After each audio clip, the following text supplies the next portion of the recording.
Hello friends, कैसे हैं आप लोग। आशा करती हूँ आप सब अच्छे होंगे। आप सबका मेरे यूट्यूब चैनल पर स्वागत है। आज मैं जो कहानी लेकर आई हूँ वह कहानी है एक देवरानी एक जेठानी की, जो कि साथ रहते हुए अलग होने की इच्छा रखती थी और अलग होकर उन्हें साथ रहने का मोल पता चल गया।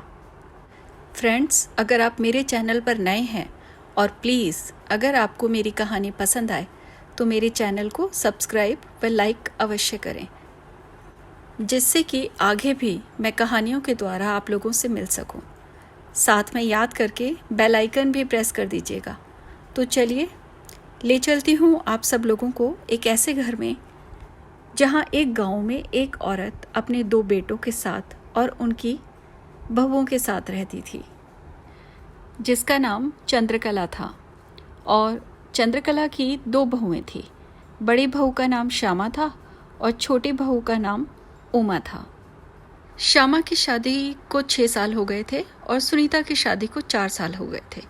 शुरू में दोनों बहुएं आपस में बड़े प्यार से रहती थी, पर जैसे जैसे समय बीतता गया दोनों ही बहुएं आपस में द्वेष, ईर्ष्या और लड़ाई झगड़ा करने लगी। घर के कामों को लेकर रोज दोनों में मनमुटाव होता और धीरे धीरे दोनों आपस में भयंकर रूप से लड़ाई करने लगी। बहुओं का ये लड़ाई झगड़ा देखकर चंद्रकला बहुत दुखी रहने लगी। वह दोनों बहुओं को समझाने की कोशिश करती। वह उन्हें कहती कि बेटा, ये घर तुम दोनों का है, आपस में मिलजुल कर रहोगी तो घर की तरक्की होगी, घर में सुख शांति आएगी, दोनों भाई मिलजुल कर रहेंगे जिससे घर में खुशहाली आएगी। घर गृहस्थी के सैकड़ों काम होते हैं, कुछ घर के बाहर के। मिलजुल कर करने से तुम दोनों का काम भी हल्का होगा। अलग घर बसाने से गृहस्थी का हर काम तुम दोनों को अलग अलग करना पड़ेगा, घर का भी और बाहर का भी।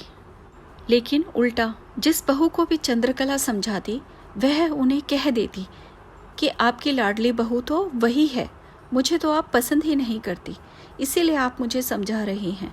अपनी लाडली बहू को जाकर समझाइए। दोनों ही बहुएं अपनी सास को कहती कि जब हम अलग हो जाएंगे ना अम्मा जी, तो देखना मैं कितना काम करूंगी, अपने घर की कितनी तरक्की करूंगी, आप देखना। चंद्रकला इस बात पर यह कहती कि अरे बच्चों, ये घर भी तो तुम्हारा ही है, इस घर की तरक्की तुम लोगों की तरक्की नहीं है क्या? आपसी रिश्ते ही तो सब कुछ हैं, यही तो इंसान की पूंजी है। मैं तो आज हूँ कल नहीं, सारी उम्र तुम दोनों को ही तो निभाना है आपस में। पर लगता था बहुओं ने कानों में रुई डाल ली है। चंद्रकला के समझाने का उन दोनों पर कोई भी असर न होता था। श्यामा और उमा के झगड़ों का असर दोनों भाइयों के आपसी रिश्तों पर भी पड़ रहा था। जहाँ पहले दोनों भाई मिलजुल कर आपस में सलाह मशवरा करके कोई भी काम करते थे, वे अब आपस में एक दूसरे से कटने लगे, क्योंकि छोटी छोटी बातों को लेकर श्यामा और उमा अपने अपने पतियों के कानों को भरने लगी थी, जिसका असर दोनों भाइयों के व्यवहार पर दिखने लगा था। मनमुटाव इतना बढ़ गया था कि धीरे धीरे दोनों भाई एक दूसरे की पत्नियों को ही घर में होने वाली लड़ाई का जिम्मेदार ठहराने लगे। दोनों ही ये सोचते कि मेरी पत्नी तो सीधी है, पर भाई की पत्नी तेज और लड़ाकू है, जबकि दोनों ही बहुएं बहुत तेज, चालाक और लड़ाकू थी। इधर चंद्रकला तो इस बात को समझती थी, पर यह बात वह अपने ही बेटों को समझा नहीं पा रही थी। धीरे धीरे चंद्रकला को समझ आने लगा कि ऐसे तो भाई काम नहीं चलेगा। उसने दोनों बहुओं को अपने पास बिठाया और घर का सारा काम दोनों में आपस में बांट दिया। बहुओं में काम बांटकर चंद्रकला को लगा कि अब दोनों अपने अपने काम आराम से करेंगी और आपस में काम को लेकर कोई झगड़ा नहीं होगा। पर चंद्रकला ये भूल गई कि ये बहुएं काम के कारण आपस में लड़ाई नहीं करती थी, बल्कि घर से अलग होने के लिए लड़ाई करती थी। चंद्रकला बेचारी ये सोचती थी कि बेटों के बच्चे आपस में मिलजुल कर पल जाएं और दोनों भाई वे दोनों बहुओं के बीच प्यार रहे। वह तो आज है और कल नहीं, जीवन का क्या भरोसा, कब भगवान के घर जाना पड़ जाए। घर के कामों में बंटवारे के बाद अब दोनों बहुओं ने एक अलग ही रास्ता अपना लिया। जैसे अगर श्यामा की बारी झाड़ू पोछे की होती तो वह सिर्फ झाड़ू लगाती, पोछा नहीं मारती, कोई ना कोई बहाना बना देती कि मेरी कमर में दर्द है, मैं तो आज झुक नहीं सकती। उधर उमा की बारी अगर खाना बनाने की होती तो वह सब्जी नहीं बनाती, सिर्फ चटनी बनाकर रख देती। घर के कामों में बंटवारे के बाद अब दोनों बहुओं ने एक अलग ही रास्ता अपना लिया। जैसे अगर श्यामा की बारी झाड़ू पोछे की होती तो वह सिर्फ झाड़ू लगाती और पोछा ना मारने का कोई ना कोई बहाना बना देती कि आज मेरी कमर में दर्द है, मेरी तबीयत ठीक नहीं, मैं झुक नहीं सकती। और यही हाल छोटी बहू उमा का था। अगर उमा की बारी खाना बनाने की होती तो वह सब्जी नहीं बनाती, सिर्फ चटनी बनाकर रख देती, या फिर घर भर के लिए सिर्फ खिचड़ी ही बनती। यानी कोई भी काम पूरा नहीं हो पाता। और घर के आधे अधूरे काम को लेकर श्यामा और उमा रोज लड़ाई करती। असली आफत तो बेचारी चंद्रकला की आ गई। कभी वह बड़ी बहू का छोड़ा हुआ काम करती तो कभी छोटी बहू का छोड़ा हुआ काम करती। यानी दोनों बहुओं के बीच चंद्रकला पिस रही थी। 1 महीना बीता, 2 महीने बीते, चंद्रकला बहुत परेशान हो गई। उसकी समझ में कुछ नहीं आ रहा था कि सारा काम धीरे धीरे उसी के सर पर आ गया था। बहुत दिनों तक सोचते रहने के बाद चंद्रकला को एक उपाय सूझा कि क्यों ना इन बहुओं को अलग रहने का स्वाद चखा दिया जाए। बस फिर क्या था, चंद्रकला ने दोनों बेटों और बहुओं को अपने पास बिठाया और बोली कि बच्चों, मैंने बड़ी कोशिश की कि इस घर के 2 टुकड़े ना होने पाए, पर मेरी ये कोशिश बेकार हो गई। मैंने फैसला किया है कि अपने जीते जी मैं तुम दोनों भाइयों का चौका चूल्हा अलग कर दूं। आज से दोनों भाई अलग अलग अपना घर बार संभालो और दोनों बहुएं अपनी गृहस्थी देख लें।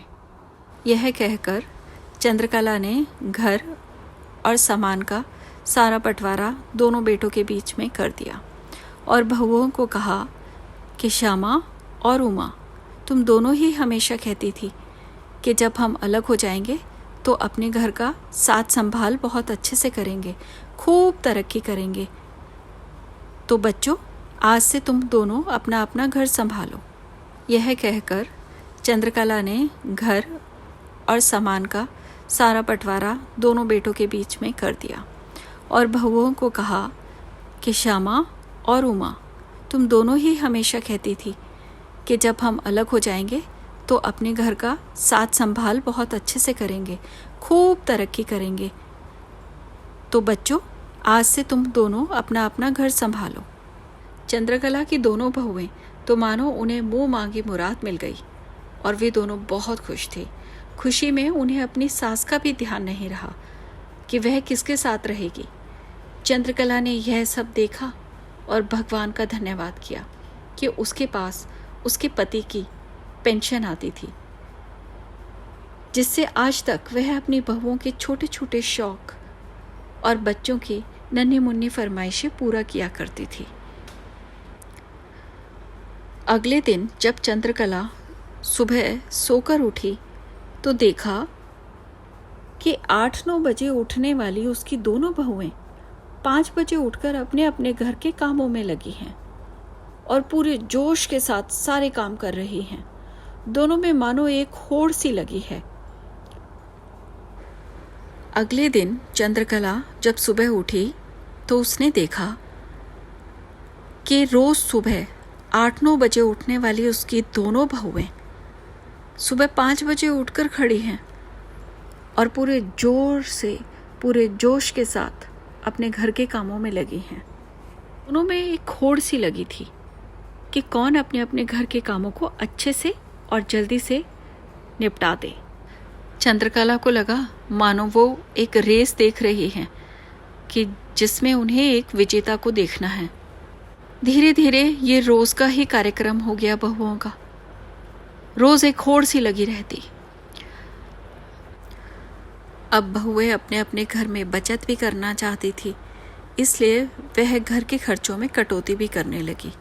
बच्चों को जो 5-10 रुपए दादी के पास से मिल जाया करते थे, वे अलग होने के बाद वे भी बंद हो गए।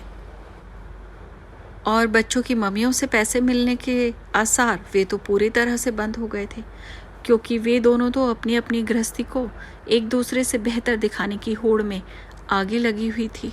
इसी तरह पहला महीना बीता, दूसरा बीता और तीसरा बीता। चंद्रकला की दोनों बहुएं श्यामा और उमा अब अपने अपने घर का सारा काम खुद करती। सुबह से लेकर शाम तक घर के कामों में लगी रहती थी। काम था कि ख़त्म होने का नाम ही नहीं लेता। पहले तो एक बहू घर का काम करती तो दूसरी बहू बाहर का काम कर लेती। एक सुबह का खाना बनाती तो दूसरी घर की सफाई कर लेती। इसी तरह घर काम में सहारा हो जाता, पर अब सब तो खुद ही करना पड़ता था। धीरे धीरे दोनों बहुओं की हालत खराब हो गई, क्योंकि एक तो घर के सारे काम, और फिर चूंकि पहले सब सामान इकट्ठा आता था और अब 3 जगह आता है, यानी खर्चा काफ़ी बढ़ गया था। जितने रुपए बचाने की बहुओं ने सोची, वह भी नहीं हो पा रहा था।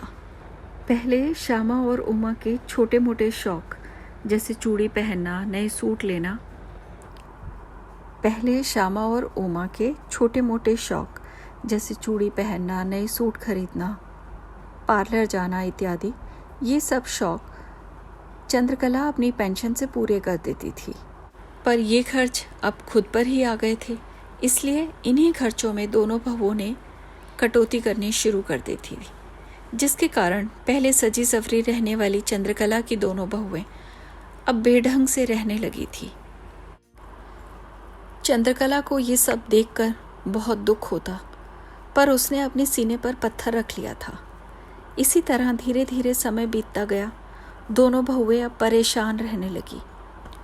उन दोनों को समझ में आने लगा कि उनसे गलती हो गई। एक दिन श्यामा और उमा दोनों ही अपने अपने आंगन में बैठी थी कि अचानक ना जाने क्या हुआ कि उमा रोने लगी। श्यामा ने जब ये देखा तो वह उठकर उसके पास गई और उमा की पीठ पर हाथ फिराते हुए बोली, क्या हुआ, तुम रो क्यों रही हो? तब उमा ने कहा कि आजकल ज़्यादा काम करते रहने से पैरों में दर्द रहने लगा है।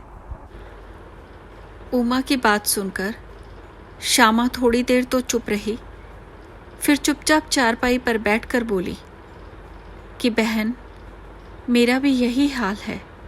इससे तो अच्छा पहले के दिन थे, जब हम दोनों साथ रहते थे। आपस में मिलजुल कर घर के सारे काम कितने आराम से निपट जाते थे कि पता भी नहीं चलता था। घर में जब सब बच्चे और ये दोनों भाई शाम को बैठकर हंसते थे, हंसी मजाक करते थे, तो कितना अच्छा लगता था।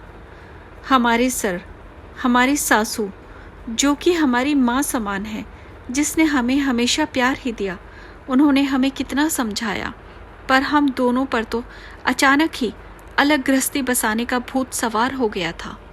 यह कहकर श्यामा चुप हो गई। इतने में पड़ोस में गई चंद्रकला घर वापस आ गई।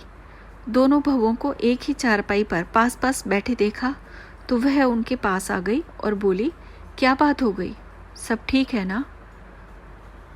तुम दोनों ऐसे पास पास बैठी हो, क्या हुआ?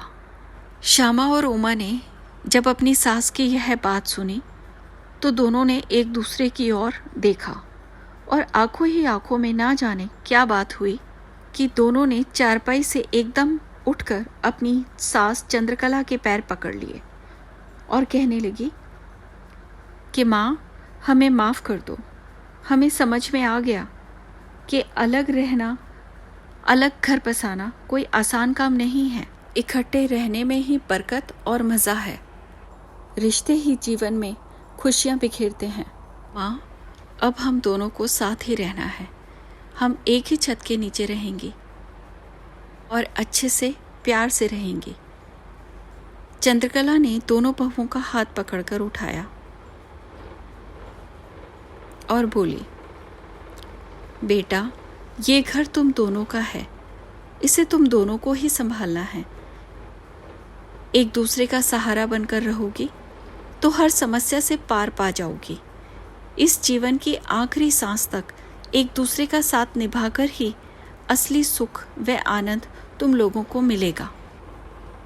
यह कहकर चंद्रकला ने दोनों बहुओं को अपनी बाहों में भर लिया।